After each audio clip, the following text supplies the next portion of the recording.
কড়াইয়ে ফোড়ন দিয়ে দিলাম এলাচ, লবঙ্গ,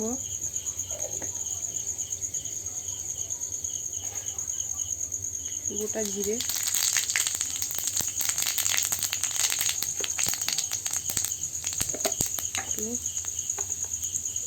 দারচিনিটা আমি গুঁড়ো করে দিচ্ছি, দারচিনিটা গুঁড়ো করে রেখেছি। বাটা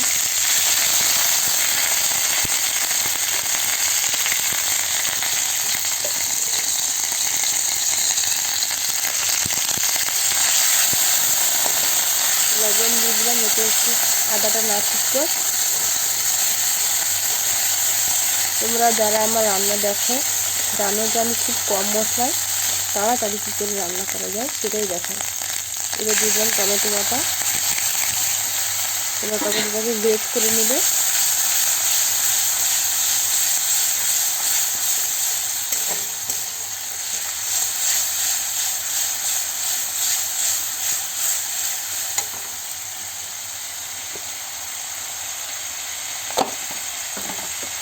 এবার দেবো লঙ্কা গুঁড়ো পরিমাণ মতো, যে যেরকম ঝাল খেতে পছন্দ করে। হালকা একটু নুন দিলাম,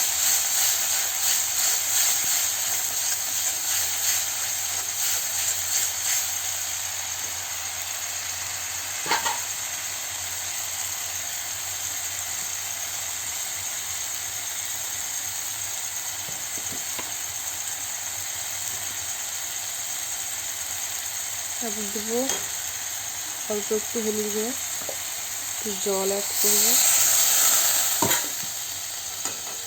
সামান্য নেড়ে নেবো, নাড়াচাড়া করে মশলাটা একটু হয়ে যাক।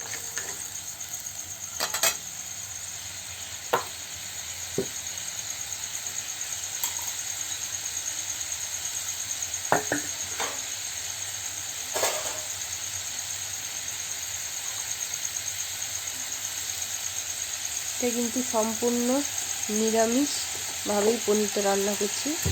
যারা নিরামিষ খায় তারাও খেতে পারবে, খুব কম মশলা, কোনো অসুবিধা নেই।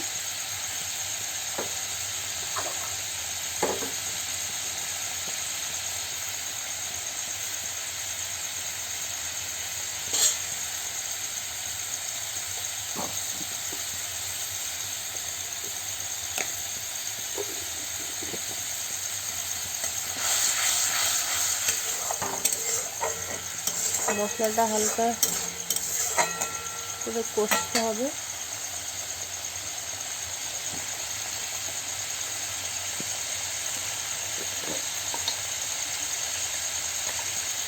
যদি একটু জিরে গুঁড়ো,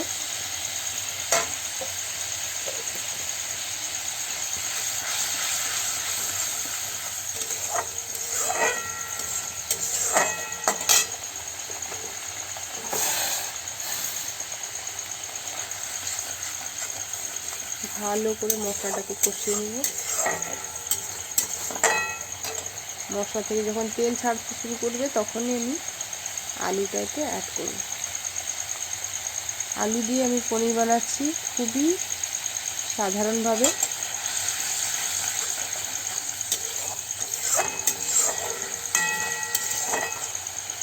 বাঙালি রান্নাঘর মানে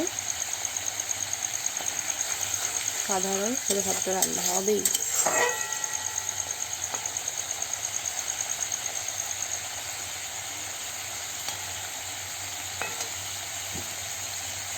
এবার ভেজে রাখা আলুগুলো আমি দিয়ে দেবো।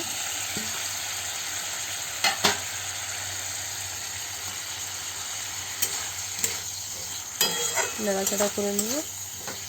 আলুগুলো যদিও ভাজার সময় সেদ্ধ হয়ে গেছে, তাও একটু সেদ্ধ তো করতে হবে।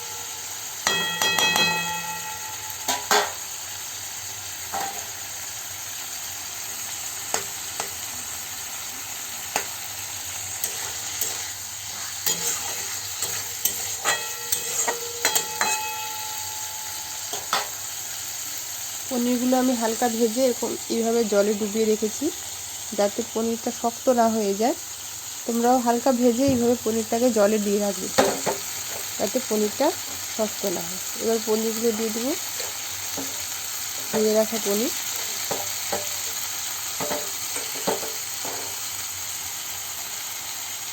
নেড়ে নেব।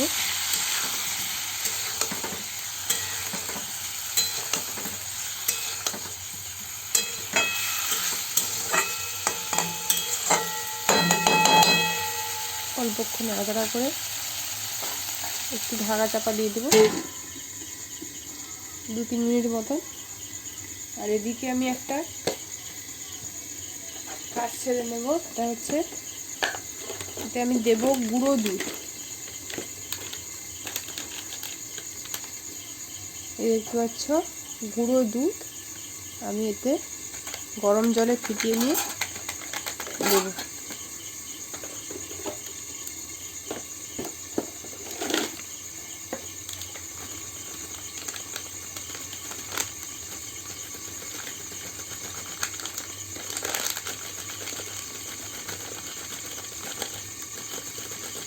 তোমাদের আমার রান্নাগুলো কেমন লাগছে প্লিজ কমেন্ট করে জানিও।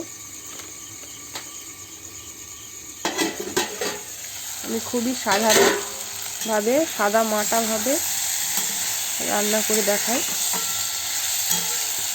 যাতে সবাই সাধারণ মধ্যবিত্তে থেকে সবাই যারা তেল ঝাল খেতে পারে না, ঝোল খেতে পারে না, তারাও খেতে পারে আমার রান্না।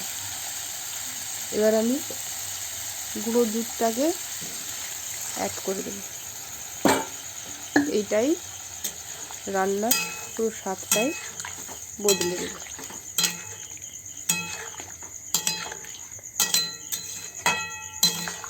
এবার এটাকে অল্প কিছুক্ষণ ফুটিয়ে নিয়ে নামিয়ে নিলেই রেডি পনির আলুর ঝোল।